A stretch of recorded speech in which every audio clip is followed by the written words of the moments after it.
Hello everyone, I am Piyush Gupta, chartered accountant. Definitely आपको पता होगा, तभी आप ये वीडियो देख रहे हैं। और बहुत सारे स्टूडेंट्स मुझसे ओवर द टाइम लगातार इतने सालों से पूछ रहे थे कि सर आप कभी हमें अपनी जर्नी के बारे में बताएं।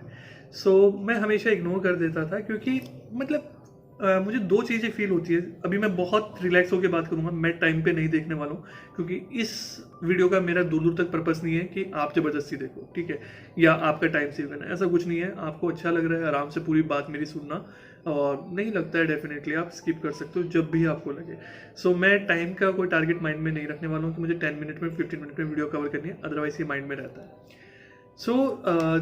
मैंने अभी तक क्यों इस तरीके की वीडियो नहीं बनाई। बहुत पहले एक वीडियो बनाई थी और वो भी डिफरेंट थी अपने बारे में, उसमें ऐसा नहीं था। दो रीज़न होते थे। पहला रीज़न ये, मुझे समझ में नहीं आता था मैं क्या कंटेंट शेयर करूँ। इवन आज भी मुझे, अभी मैं वीडियो बनाने बैठ गया हूँ और आप देख रहे हैं कि मतलब बिल्कुल कैजुअल उसमें बैठा हूँ। ऐसा नहीं कि कुछ ज़्यादा ड्रेसअप कर होके कि अपने बारे में बता रहा हूँ ना। वीडियो में कोई एडिटिंग है। Otherwise I was first thinking कि आपको कुछ एडिटिंग करके कंटेंट प्रोवाइड करूँ। मतलब एक, जैसे मैं अपने बताता हूँ तो उसकी कुछ वीडियोज़ आती है ना, सो दैट एक इमेज क्रिएट होती रहे। बट देन आई थॉट कि नहीं, इतने मेरे पे टाइम नहीं है और ना ही मैं एफर्ट्स देना चाह रहा हूँ। सिंपल सा ये बात थी। और दूसरी चीज़, कुछ बातें होती हैं तो वहाँ पे जजमेंट आने लगते हैं, स्टूडेंट्स को कई व्यूज़ आते हैं। I just try to ignore कि वो सब चीज़ें मैं एंटर ही ना करूँ। दैट्स वाई मैं हमेशा इग्नोर करता था। बट नाउ मैं पूरी टू द ऑनेस्ट जो जर्नी रही है वो बताऊँगा, और स्टार्टिंग से लेकर अभी जो एट प्रेजेंट स्टेज है यहाँ तक की सारी चीज़ें मैं आपको शेयर करूँगा, ठीक है। जहाँ तक आपको लगता है बिलीव कर सकते हैं, जहाँ नहीं लग सकता आप फ्री हैं, आप उसको स्किप कर सकते हैं। सबसे पहले मैं स्टार्ट कहाँ से करूँ। पहले तो छोटे छोटा बच्चा था, फिर बड़ा हुआ, फिर और बड़ा हुआ, फिर और बड़ा हुआ, क्लास 10th में आ गया। अब इससे पहले की तो क्या बता के करना है ना, नन्हा सा था पहले कभी, अब इतना बड़ा हो गया। क्लास 10th में आ गए थे। 10th क्लास में मेरी जो हरिद्वार से, फर्स्ट ऑफ ऑल ये तो बता ही दूँ मैं आपको, हरिद्वार उत्तराखंड का एक प्यारा सा छोटा सा शहर है। छोटा भी नहीं है बट अच्छा है। और मेरी स्कूलिंग वगैरह सब कुछ यहीं से रही है, और क्लास 10th यहीं पे। और एक छोटा यहाँ पे नॉर्मल स्कूल है, छोटा स्कूल कहूँगा मैं एज पर पब्लिक। मेरी नज़र में तो कोई भी स्कूल छोटा ही बड़ा नहीं होता है, बट नॉर्मल स्कूल लोग कहते हैं, कैटेगराइज करते हैं ना, एक बहुत बड़ा स्कूल, एक छोटा स्कूल। दैट वॉज छोटा स्कूल, मतलब नॉर्मल है, जो काइंड ऑफ सेमी गवर्नमेंट आप कह सकते हो। गवर्नमेंट नहीं था, दूर दूर तक गवर्नमेंट से उसका ऐसा कोई रिलेटेड नहीं था, रिलेशन नहीं था, बट सेमी गवर्नमेंट। जो हरिद्वार के स्टूडेंट्स हैं वो जानते होंगे, बाल मंदिर, ठीक है। तो नाम से पता चल रहा है, बाकी बहुत जगह भी बाल मंदिर के नेम से स्कूल्स होते हैं। अब आई एम नॉट श्योर कि उनका कुछ रिलेशन है आपस में या नहीं है। दैट वॉज फ्रॉम बाल मंदिर, जहाँ मैंने क्लास 10th करी। अब 10th जब मैंने क्लास करी थी तो उस टाइम पे बहुत अच्छे मार्क्स आए थे। जस्ट उस टाइम पे CGPA इंट्रोड्यूस हुआ था, हमारे ईयर पे एक्सपेरिमेंट हुआ था, तो बहुत कॉम्प्लिकेटेड रहा वो टाइम। पूरा सिलेबस आया और CGPA हमें पकड़ा दिया। इससे अच्छा तो परसेंटेज दे देते थे कम से कम, क्योंकि नेक्स्ट ईयर से CGPA में क्या कर दिया था, जो ग्रेडिंग सिस्टम होता था कि सिलेबस कम कर दिया था, तो नेक्स्ट ईयर से तो 10 CGPAs आने लगे, मतलब पूरे। तो अभी खैर ठीक है, उस टाइम पे ऐसा था कि मेरे मार्क्स बहुत अच्छे रहे थे, तो अपने स्कूल में टॉप किया था। और जो हमारा पूरा 9 स्कूल्स का एक ग्रुप होता था, तो उनमें हाईएस्ट मार्क्स मेरे थे। उसके बाद फिर हमारी बात हुई, मतलब 11th में आया। 11th में जब आने लगा तो सबसे पहला एक हमारी सोसाइटी का पॉइंट, जिससे मैक्सिमम स्टूडेंट्स अभी एग्री करेंगे, अरे यार इतने अच्छे तूने, मतलब नंबर इतने अच्छे आए, साइंस छोड़ के कॉमर्स में क्यों जा रहा है? कॉमर्स में तो बुद्धू लोग जाते हैं, मतलब जो होशियार नहीं होते वो लोग जाते हैं। साइंस लेना फ्रेंड्स मेरे, पता है कैसे करें कि भाई साइंस ले ले, तू चल जो भी लेगा ना मैं वो ले लूँगा, मतलब PCM लेगा तो मैं PCM ले लूँगा, PCB लेगा तो PCB। मतलब वो अपना करियर फ्रेंडशिप के बेसिस पे डिसाइड कर रहे हैं। Okay, I just switch to graduation, मतलब कॉमर्स में मैंने स्विच कर दिया, और मैंने अपनी कॉमर्स स्ट्रीम सेलेक्ट करी, क्योंकि आई वॉज क्लियर कि मुझे CA करना है। उस टाइम पे एक्चुअल में मेरे माइंड में दो चीज़ें थी, टू बी ऑनेस्ट। मैं सॉफ्टवेयर इंजीनियर बनना चाहता था, ठीक है। तो सॉफ्टवेयर इंजीनियर 10th से मेरा, मतलब कंप्यूटर में, टेक्नोलॉजी में बहुत इंटरेस्ट है। अगर आप स्टूडेंट्स जो मुझसे कनेक्टेड रहते हैं तो उनको पता है, बीइंग अ CA, मतलब CA होने के बाद भी मैं आपको कोर्सेज कराते रहता हूँ वेबसाइट डेवलपमेंट के, और कभी कभी डिफरेंट टेक्नोलॉजी के रिलेटेड मैं आपको इन्फॉर्मेशन शेयर करता रहता हूँ। जो एडवर्टाइजमेंट वगैरह मैक्सिमम लेवल तक मैं खुद करता हूँ, मेरा एक हॉबी है, दैट इज़ माई हॉबी। तो मुझे मजा आता है उन चीज़ों में करना, वरना आउटसोर्स करना ईजी है, बट मैं खुद करता हूँ वो सब चीज़ें। उस टाइम पे क्या हुआ कि अभी जैसे अगर मैं बात करता हूँ, कॉमर्स मैंने ले ली थी, तो कॉमर्स लेने पे मेरा सॉफ्टवेयर इंजीनियर बनने का टारगेट था। तो सॉफ्टवेयर इंजीनियर जब बना था मुझे पता चला कि भाई कॉमर्स ले लो या साइंस ले लो, सॉफ्टवेयर इंजीनियर पे कोई फर्क नहीं पड़ता क्योंकि वो तो 12th के बाद सेलेक्ट होना है, और दूसरा एम मेरा सीए बनने का था। तो मैंने कहा कि ठीक है, लेट्स ट्राई। अभी कैसे डिसाइड कर लूँ, कॉमर्स पढ़ी ही है तो मुझे क्या पता है कि मुझे सीए पसंद आएगी नहीं आएगी। तो मैंने कहा कि ठीक है, एक वैसे तो सीए करेंगे, तो नहीं करा तो सॉफ्टवेयर इंजीनियर और अपना ऑप्शन है, तो दोनों में से कोई एक काम तो अपना हो ही जाएगा। सो फिर जब मैं कॉमर्स में गया मुझे अच्छा लगने लगा। फिर मेरे पास मुझे थोड़ा रियलाइज़ हुआ कि मैं अपनी हॉबी को अपना प्रोफेशन नहीं बनाना चाहता हूँ। सबकी अपनी अपनी चॉइस होती है। 3 इडियट्स मूवी कहती है कि अपनी हॉबी को अपना प्रोफेशन बनाओ, आप अच्छा करोगे। मैक्सिमम लोग अब उस मूवी के बाद ऐसे ही बोलते हैं, तो that is also right. But मुझे लगता था कि अगर मैं हॉबी को अपना प्रोफेशन बना दूंगा तो 24 घंटे मुझे वही काम करना है। कोई भी मुझे मैं अपनी फ्रीडम के हिसाब से नहीं कर पाऊंगा, कोई मुझे कहेगा तो मैं वो काम करूंगा, ठीक है। और मैं हॉबी को हॉबी रखना चाहता हूँ, मतलब जब मेरा जो जैसा मन करे मैं तब वो करूँ। आज भी मुझे वेबसाइट डेवलपमेंट का, एडवर्टाइजमेंट का मन करता है, ये मतलब डिजाइनिंग वगैरह का, तो मेरा जब जैसे जो मन करता है मैं अपने हिसाब से करता हूँ, फ्री टाइम में करता हूँ। That's my hobby. अगर वही प्रोफेशन है तो फ्री टाइम में क्या करूँगा, फिर मैं तब सीए का काम करूँगा क्या, तो वो प्रॉब्लम आएगी। तो मेरा अपना सोच थी। So that's why I switch to CA. मैंने कहा नहीं, मुझे भी तो सीए करनी है। अब सबसे बड़ी चैलेंज, 12th में नंबर बहुत अच्छे आ गए, सब कुछ हो गया, लोगों ने डरा दिया मुझे कि भाई सीए मत कर, सीए ना बहुत मुश्किल है, उसमें बच्चे पास नहीं होते हैं, ये नहीं होता है, वो नहीं होता है। मैं भी डर गया। मैंने कहा कि भाई, मेरे पेरेंट्स मुझे कहते रहे कि नहीं कर सीए, कोई दिक्कत नहीं, तुझे करनी है कर, फेल ही तो होगा, कोई बात नहीं, हम कुछ नहीं करें। मेरे पेरेंट्स हमेशा बहुत सपोर्टिव रहे, दैट्स द बेस्ट थिंग। मतलब वो मुझे कभी किसी चीज़ पे कुछ नहीं कहते हैं, वो मुझे गाइड करते हैं डेफिनेटली, फिर उसके बाद ओपन कर देते हैं कि जो भी करना है कर, कोई गलती तो होगा, इट्स ओके, दोबारा करो, क्या प्रॉब्लम है, जो करना है फिर उसके बाद ट्राई करो, गलती करके तो सीखोगे। तो उनका थोड़ा थॉट प्रोसेस में रहता है, और इसलिए मुझे कभी वैसा प्रेशर नहीं रहा है। तो फिर मैं डर गया। मैंने कहा कि नहीं भाई, अभी तो सीए तो करनी नहीं है। मैंने फिर सीएमए फाउंडेशन का, उस टाइम पे CWA बोलते थे उसको, तो ICWA है ना, तो मैंने वो CMA आज बोलते हैं, कॉस्ट एंड मैनेजमेंट अकाउंटेंट, तो उसका फाउंडेशन का एग्जाम दिया। और उस टाइम पे मैं पढ़ाई नहीं करी उसकी, मतलब हार्डली मैंने 15-20 दिन पढ़े होंगे, क्योंकि बोर्ड के एग्जाम फिनिश हुए थे, उसके बाद जून में उसका एग्जाम था, तो बीच में टाइम पीरियड ही 2 मंथ्स का मिला था, और उसमें भी डिसाइड करने में इन सब चीज़ों में टाइम चला गया था। तो मतलब मैंने उसके ना के बराबर पढ़ाई करी और मेरा क्लियर हो गया।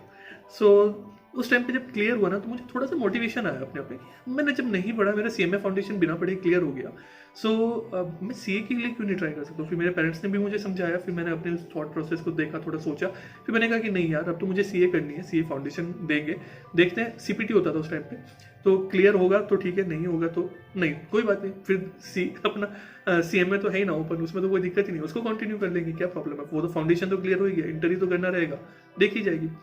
फिर मैंने सीए फाउंडेशन का दिया, यानी कि CPT दिया, CPT क्लियर।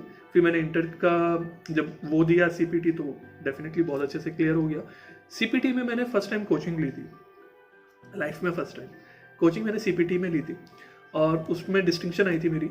सो उसके पहले मैंने मतलब 10th में और 11th में मैथ्स का थोड़ा सा मैंने पढ़ा था। 11th-12th में मेरे पास मैथ्स थी, सो मैंने मैथ्स की कोचिंग ली थी, थोड़े थोड़े टाइम के लिए ली थी, बट बाकी तो मैंने ऐसे आई डोंट थिंक कि कभी कोई कोचिंग ली है। और फिर उसके बाद मैंने इंटर में आया, CA इंटर, वो भी फर्स्ट अटेम्प्ट में क्लियर होते चले गए। सेल्फ स्टडी करी थी, उसमें 1-2 सब्जेक्ट की कभी ली है तो, और फाइनल में भी सेम प्रोसेस रहा।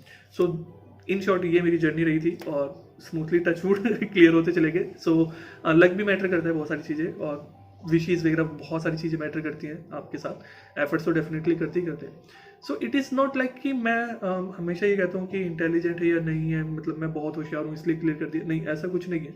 It completely depends on the right strategy, कि आपको राइट गाइडेंस मिल जाए और स्ट्रेटेजी आपकी सही मिल जाए। तो मुझे गाइड करने वाले मेरे पेरेंट्स थे, ठीक है, वो CA नहीं है, बट उनको नॉलेज है, उन्होंने मुझे गाइड करा है कैसे। अब सेल्फ स्टडी में ना चैलेंजेस बहुत आते हैं, मुझे ये भी रियलाइज़ हुआ है। सो क्योंकि अभी मैं कोचिंग इंडस्ट्री में हूँ, तो मुझे पता है कि कोचिंग का बेनिफिट और नुकसान क्या है, सेल्फ स्टडी का बेनिफिट और नुकसान क्या है। सबसे पहली तो चीज़ मैं कहता हूँ कि कोचिंग की ज़रूरत नहीं है अगर आपका स्कूल ही बहुत अच्छा है, बट सैड रियलिटी पूरे इंडिया में हर बच्चा कोचिंग जा रहा है, क्योंकि कोई भी स्कूल सफिशिएंट नहीं है। तो स्कूल ही अच्छे होते तो कोचिंग इंडस्ट्री आज इंडिया में होती ही नहीं, ठीक है ना, तो कोई भी कोचिंग इंस्टीट्यूट ना होता। बट ठीक है, वो सब चीज़ें ओके हैं। अभी कोचिंग इंस्टीट्यूट में क्या होता है कि आपको ना एक एक्सपीरियंस मिल जाता है। लाइक अभी मैं आपको पढ़ा रहा हूँ, तो मुझे जो मैंने गलतियाँ करी, जो मैंने सीखा, जो मैंने एक्सपेरिमेंट्स करे इतने सालों तक, जो मुझे पता है, मेरा एक्सपीरियंस इतना, वो आपको एकदम सीधा मिल रहा है। आपको वो सब जो मैंने गलतियाँ करी, वो गलती आप नहीं करोगे। अब ये होता है क्या था सेल्फ स्टडी के टाइम पे, जैसे मैंने CA इंटर में पढ़ा, तो अकाउंट्स में मुझे आज भी याद आती हैं वो चीज़ें। क्वेश्चन मैंने करा, मैंने कंसेप्ट अपने हिसाब से समझा। उस टाइम पे यूट्यूब वगैरह ये सब चीज़ें तो इतनी थी नहीं, नेट ही उस टाइम पे मतलब अभी कुछ टाइम पहले तक आते थे, जियो से पहले तक की बात है, तो 350 रुपीज़ में 1 GB आता था। अब उसमें क्या क्लास देखोगे, इतना में कॉस्टली हो जाता था। और उसके अलावा फिर उसकी स्पीड, वो सब इश्यूज तो थी, तो क्लास ऑनलाइन ना होती थी, और ना अब तो सब कुछ इतना आपके पास अवेलेबल है, क्लासेस भी ऑनलाइन है, सब चीज़ें हैं उस टाइम पे, तो इंटर लेवल तक उतना ज़्यादा नहीं था। सेल्फ स्टडी करी, अकाउंट्स में क्वेश्चंस पढ़े, क्वेश्चन स्टडी करते हुए समझ में आ गया कि अच्छा भाई ये ऐसे है, हाँ अभी पूरा क्लियर है, करना है, ओके डन है। 5 क्वेश्चन 10 क्वेश्चन कर लिए, 11th क्वेश्चन करने बैठे, वो सॉल्व नहीं हो रहा है। 1 घंटा निकल गया, 2 घंटे निकल गए, 1 दिन निकल गया, 2 दिन निकल गए, क्यों समझ में नहीं आ रहा कि भाई क्यों नहीं हो रहा, किससे पूछे, कोई है नहीं साथ में ऐसा, क्योंकि जब कोचिंग में नहीं गया तो साथ में कोई एनवायरनमेंट भी नहीं था, और हरिद्वार में सीए करने वाले बहुत कम थे। अभी धीरे धीरे क्रेज आ रहा है, थोड़ा थोड़ा अवेयरनेस आ रही है। सो मैं फर्स्ट वहाँ पे सीए हूँ जो पढ़ा रहा है, तो कोई सीए फैकल्टी भी नहीं है हरिद्वार में, सो दैट्स एन इशू। और एज ए फैकल्टी क्यों नहीं है, क्योंकि यहाँ पे उनको पता है कि अर्निंग अपॉर्चुनिटीज़ नहीं है हरिद्वार में। सो कोचिंग इंडस्ट्री में मतलब अगर आप एज अ ट्यूटर काम कर रहे हैं सीए वगैरह में, तो आपको अर्निंग अपॉर्चुनिटीज़ नहीं है, सो दैट्स वाई कोई एंटर नहीं करता है। और सीए बन के तो जब इतने सारे ऑप्शंस ओपन हो जाते हैं, तो फिर why someone will be doing that work ना, तो वो एक बात आती है। तो उसके बाद मुझे पता चलता था कि अरे जो मैंने कंसेप्ट समझा ना, वो गलत समझ लिया।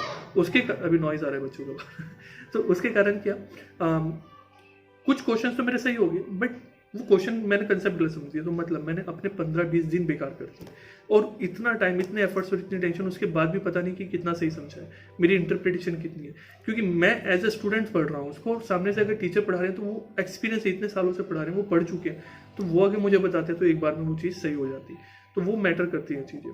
तो अभी मेरा हमेशा स्मार्ट स्टडी पे ही फोकस रहा है कि स्मार्टली कैसे पढ़ें, जो मेरी ट्रिक्स है मैं हमेशा स्टूडेंट्स के साथ शेयर करता हूँ, वो चीज़ें हमेशा रही हैं। अब 11th-12th में मैं पढ़ाने का जब मैं बात करता हूँ 11th-12th को क्यों पढ़ा हूँ, चलो इसको बाद में कवर करते हैं, पहले एक चीज़ और बताता हूँ। सीए बन गया, सीए बनने के बाद आई वेंट टू गुड़गांव गया, वहाँ पे जॉब करी, जॉब करते करते मैंने सीए फर्म ज्वाइन करी। That was like a dream job मतलब मुझे जीएसटी में प्रॉपरली जाना था, जीएसटी में मुझे जॉब मिल गई वहाँ पे, और बहुत अच्छे क्लाइंट्स थे, सब कुछ अच्छा था, परफेक्ट था, जैसा मुझे चाहिए था वैसा मुझे मिल गया, पे स्केल वगैरह भी अच्छा था, और आगे अपॉर्चुनिटीज़ बहुत अच्छी थी। सो विद इन 4 मंथ्स मेरे पास ऑफर था 10.75, आई थिंक 10.75 पर लैक्स पर एनम का पैकेज था, ऑफर था।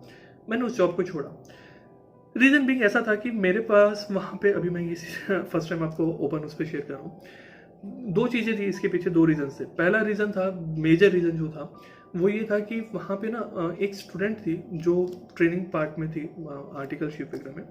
सो मतलब एक फाउंडेशन अभी क्लियर करके एक लड़की आई थी, और बहुत मतलब एक होता है ना, 2 तरीके के बच्चे होते हैं, एक तो ऐसा होता है कि जो मैच्योर होते हैं, और एक बिल्कुल भोले भाले टाइप में। तो she was of the second type की, मतलब बिल्कुल इनोसेंट टाइप में थी। सो दूसरी सिटी से, चंडीगढ़ से वो उतरा, वहाँ पे गुड़गांव आई। सो आई आस्क हर कि भाई क्यों आए हो गुड़गांव में, इतना दूर क्यों आए हो आप? तो उन्होंने कहा कि यहाँ पे ना कोचिंग अच्छी है, और चंडीगढ़ में नहीं है, चंडीगढ़ जबकि वहाँ पे कहीं कोचिंग बहुत अच्छी अवेलेबल है, और कि यहाँ पे मुझे एक्सपोजर अच्छा मिलेगा, लर्निंग अच्छी मिलेगी। इसलिए मैंने कहा कि गुड़गांव तो अनसेफ सिटी है कंपेरेटिवली, सबको पता है, और स्पेशली फॉर गर्ल्स, और इतनी छोटी एज में आप आए हो। और मैंने कहा आपको पेरेंट्स को डर नहीं लगता? कह रहे कि सर पेरेंट्स की ना हर 2 घंटे में मेरे पास कॉल आती है एक बार, और वो मैं पिक ना करूँ तो पैनिक हो जाते हैं। सो पीजी में इश्यूज इतने सारे हैं। तो उस टाइम पे मुझे रियलाइज़ हुआ कि मतलब कितना मुश्किल होता है अपने घर से बाहर निकलना, क्योंकि मैं भी अपने घर से फर्स्ट टाइम बाहर निकला था। आई ऑल्सो फेल्ट दैट कि हाँ कितना मुश्किल है, कितने चैलेंजेस हैं। और मैं इतना मैच्योर था, मैं अर्निंग के लिए निकला था, बट वो तो अभी लर्निंग के लिए निकले। तो लर्निंग के लिए उनको अभी स्टार्टिंग से इतना स्ट्रगल करना पड़ रहा है। वो मतलब जो पीजी का जो खाना होता है ना और जो एनवायरनमेंट होता है वहाँ का, वो बस नहीं एक्सप्लेन करें तो बेटर है। तो उस लेवल का वो फेस कर रही है। अब उसके अलावा एक चीज़ और थी कि मुझे मतलब जॉब में आई वॉज नॉट कंफर्टेबल, मुझे अपने आप से जॉब में भी अच्छा नहीं लग रहा था। सो आई थॉट कि मुझे अपना कुछ करना है, क्योंकि I can not do work for someone else. और मतलब मुझे छोटी छोटी चीज़ों पे लगता था कि मैं क्यों किसी के लिए काम कर रहा हूँ, मैं अपने लिए काम करना चाहता हूँ। अब कभी कोई कुछ कह रहा है, मुझे कोई नेगेटिव कह रहे हैं, सो मतलब मुझे लगता था कि मैं अपना पोटेंशियल, अपना जो कैपेबिलिटी है वो लूज़ कर रहा हूँ। यहाँ पे मैं अब अर्निंग वाइज भी लिमिटेड हूँ, अपनी हैप्पीनेस तो मेरी है ही नहीं यहाँ पे, क्योंकि मुझे तो ये चीज़ करनी नहीं है। सो आई थॉट कि मुझे कुछ और करना है। So I plan to do CA work, कि अपना मतलब प्रैक्टिस स्टार्ट करूँगा। कहीं ना कहीं टीचिंग मेरे ब्लड में था। क्यों? मेरे मदर टीचर, मेरे फादर टीचर तो बाय छोटी एज से मतलब मैं देखता आ रहा हूँ कि हाँ, टीचिंग का एक मेरा एनवायरनमेंट रहा है पूरी फैमिली में, तो सब टीचिंग करते रहे। तो मेरा टीचिंग की तरफ इंक्लिन हुआ, क्योंकि उस इंसिडेंट के कारण, उस बच्ची को देख के मुझे ये लगा कि नहीं, मुझे पढ़ाना है। फिर फर्स्ट ऑफ ऑल मैंने वहीं पे गुड़गांव में ट्राई करने की कोशिश करी कि वहाँ पे पढ़ाता हूँ। फिर मुझे लगा गुड़गांव में तो इतनी फैसिलिटीज़ ऑलरेडी है, मैं कहाँ स्टार्ट करूँ। फिर मुझे अपना होम टाउन याद आया कि होम टाउन में क्यों नहीं करता हूँ मैं, क्योंकि होम टाउन में तो मेरे वहाँ पे तो कोई फैसिलिटी है ही नहीं, कोई पढ़ाने वाले है ही नहीं, कोई कोचिंग इंस्टीट्यूट, कोई स्कूल कुछ अच्छा है ही नहीं वहाँ पे, और CA वगैरह के लिए तो जीरो है। तो आई प्लान कि मुझे यहाँ से करना है, ठीक है। अब क्योंकि मैं वो सारी प्रॉब्लम्स मैंने फेस करी, मेरी सिस्टर ने फेस करी है, so I knew about that. सो मैंने वहाँ पे स्टार्ट किया उस चीज़ को। मैं यहाँ पे आया, यहाँ पे मैंने अपनी प्रैक्टिस स्टार्ट करी, और मैं आई प्लान कि मैं इवनिंग में सिर्फ 2 और 3 आवर्स पढ़ाऊँगा और 11-12 को पढ़ाऊँगा। और जैसे ही मैंने कहा 11-12 को पढ़ाऊँगा, हर फ्रेंड ने, हर सुनने वाले जिसने भी सुना उसने, और हर रिलेटिव ने मुझ पर क्वेश्चन किया।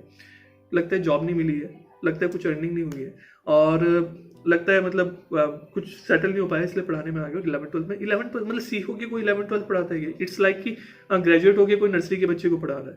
तो वो वाली बात है कि मतलब भाई कहाँ तुम CA हो गए हो, कहाँ इतनी अपॉर्चुनिटीज़ हैं, तुम पढ़ाओ तो CA फाइनल वगैरह को पढ़ाओ। वो मैं ऑलरेडी गुड़गांव में पढ़ाता था, तो वो सब चीज़ें करो, आप कहाँ 11-12 मारो। बट मैंने उनको इग्नोर किया, मुझे जो करना था मैंने वो किया। 11-12 में पढ़ाने का मेरा रीज़न सिर्फ ये रीज़न था कि बेस स्ट्रांग होना चाहिए, उसके बाद बच्चा कुछ भी कर लेगा। अगर 11-12 में एक बार कंसेप्ट स्ट्रांग हो गए ना, तो उसके बाद तो उसको कुछ भी कहोगे वो कर लेगा। अदरवाइज क्या होता है, CA फाउंडेशन में आते हैं मैक्सिमम बच्चे फेल हो जाते हैं, क्यों? 11-12 में तो पढ़ा ही नहीं है, वहाँ पे पढ़ाने वालों ने ढंग से पढ़ाया नहीं, उन्होंने ढंग से पढ़ा नहीं, उनको मैच्योरिटी लेवल स्टूडेंट्स की उतनी नहीं दी। That's why started. फिर मेरे बहुत अच्छा अपना प्रैक्टिस चल रही थी, सब चीज़ें थी। फिर one student came to me कि सर मुझे तो CA फाउंडेशन पढ़नी है। मैंने कहा कि नहीं, CA फाउंडेशन मैं नहीं पढ़ा रहा हूँ इस ईयर, जो 12th के बच्चे पास आउट होंगे बस मैं उन्हीं को CA फाउंडेशन पढ़ाऊंगा, क्योंकि आई वांट कि जो 11th में मेरे पास ज्वाइन कर रहे हैं बस उन्हीं को मैं आगे कंटिन्यू करूँगा, क्योंकि किसी और को पढ़ा के मुझे बेनिफिट नहीं है, इन द सेंस कि बेस वीक होता है तो फिर वहाँ पर चैलेंजेस आते हैं। बट शी सेड कि नहीं सर, मुझे वो, और उनकी मदर आई, शी सेड कि नहीं सर आप ही से पढ़ना है। अब मेरे लिए कि मतलब वरना मैं CA छोड़ दूंगी, ऐसा सीन था। तो कि उन्होंने कहीं एक इंस्टीट्यूट में, टॉप इंस्टीट्यूट में गए थे, नेम नहीं डेफिनेटली लूँगा, तो वहाँ पे उनको पसंद नहीं आया। All over India top institute है वो, बट उनको पसंद नहीं आया वहाँ पे, सो शी केम। अब मेरे पास उस टाइम पे बहुत बड़ा प्रोजेक्ट था CA का, अपने वर्क का। बट फिर मैंने सोचा, तो फिर मैंने उसको भी, जब मैंने सारी चीज़ें इग्नोर कर दी, सो आई ड्रॉप दैट प्रोजेक्ट ऑल्सो। और उसके बाद फिर मैंने CA फाउंडेशन का स्टार्ट किया। ओवर द टाइम फिर धीरे हुआ, मैंने ऑनलाइन की तरफ मूव किया कि ठीक है, जब टेक्नोलॉजी है so why to limited to the Haridwar only, कि बाहर के स्टूडेंट्स को भी क्वालिटी प्रोवाइड की जाए, ऑनलाइन दी जाए। फिर उसके बाद सर्टिफिकेशन कोर्सेज लॉन्च किए, सो दैट कि एक बहुत बड़ा गैप रहता था कि जो कॉलेज में हम पढ़ रहे हैं, स्कूल लेवल में पढ़ रहे हैं, और जो एक्चुअल में प्रैक्टिकली लाइफ में चाहिए, दोनों बिल्कुल अपोजिट है। प्रैक्टिकल लाइफ 21st सेंचुरी की, और जो एजुकेशन हम पढ़ रहे हैं वो तो पता नहीं कौन सी सेंचुरी की चली आ रही है। तो बहुत बड़ा गैप था, स्टूडेंट्स को जॉब नहीं मिल रही थी, बहुत प्रॉब्लम आ रही थी। तो दैट्स वाई मैंने इन कोर्सेज को इंट्रोड्यूस किया, और ओवर द टाइम इनको अपडेट करता रहा, स्टूडेंट से डिस्कस करता रहा। सो अभी इस लेवल पे लेके आए हैं कि हाँ, स्टूडेंट को अभी किसी और के ऊपर डिपेंड होने की जरूरत नहीं, अपना सेल्फ प्रैक्टिस स्टार्ट कर सकते हैं, खुद अपने बेसिस पे, अपने दम पे आप अर्न कर सकते हो, अपना वर्क कर सकते हो। So that's the main thing. और ओवरऑल मतलब मेरा जो एक कंप्लीट स्ट्रेटेजी रहती है वो ये रहती है, मेरा मानना रहता है कि 11th आपका बेस है, स्पेशली इन कॉमर्स, क्योंकि फ्रेश स्टार्ट होती है, वो वीक रह जाए तो बहुत प्रॉब्लम है। सो दैट्स वाई मैं 11th से ही बहुत ज़्यादा फोकस रखता हूँ कि आपको, जो मुझे पता है कि अभी as a CA level, final level तक क्या होता है और प्रैक्टिकल लाइफ में क्या चाहिए, तो मैं उस लेवल की नॉलेज उस पर ज़्यादा देता हूँ। तो मेरा हमेशा फोकस 11th-12th पर काफ़ी ज़्यादा रहता है। और ठीक है, फिर धीरे धीरे जब स्टूडेंट्स की डिमांड आती रही, मुझे लगता रहा कि चलो ये भी कर लो, वो भी कर लो। अभी ऐसा हो गया है कि मैंने सोच के ये स्टार्ट किया था कि मैं सिर्फ 1 आवर और 2 आवर पढ़ाऊँगा, तो बट ओवर द टाइम अभी मेरा इसमें भी इक्वल टाइम चला जाता है जितना मेरा प्रैक्टिस में जाता है। कहीं ना कहीं मे बी प्रैक्टिस अब मैनेज भी हो गई हैं चीज़ें, और वहाँ पे उससे ज़्यादा टाइम मेरा भी एजुकेशन में जा रहा है, क्योंकि स्टूडेंट्स की डिमांड ही खत्म नहीं होती है। अभी ये वीडियो भी मैं आपकी डिमांड पर बना रहा हूँ, ठीक है। So that was the complete life, simple रहा। तो एक चीज़ थी कि आज मैं हूँ, स्टार्टिंग एक छोटे से स्कूल से हुई थी, सब प्रोसेस सिंपल सी रही थी, और अभी ओके हैं, चीज़ें बेटर हैं, और अभी तो बहुत आगे तक की चीज़ें हैं। आपके साथ बातें करते रहेंगे, आपके लिए नए नए कोर्सेज लाते रहेंगे, क्योंकि मेरी कोशिश सिर्फ 2 चीज़ें रहती हैं। 11-12 स्टूडेंट्स को बेस स्ट्रॉन्ग बनाया जाए, और जिनके पास जॉब नहीं है उनको जॉब करने के लिए कैपेबल बनाया जाए, या वो अपना ही खुद स्टार्ट कर लें, वो उस पर फोकस उनको ज़्यादा किया जाए। So that's the complete journey. ठीक है, फिर भी आपको कुछ डाउट हो, कुछ भी पूछना चाहते हो, कमेंट बॉक्स में पूछो, I will try my best कि मैं उस पर रिप्लाई करूँगा। ठीक है, bye bye, best of luck for your life, for your career, for your happiness, take care.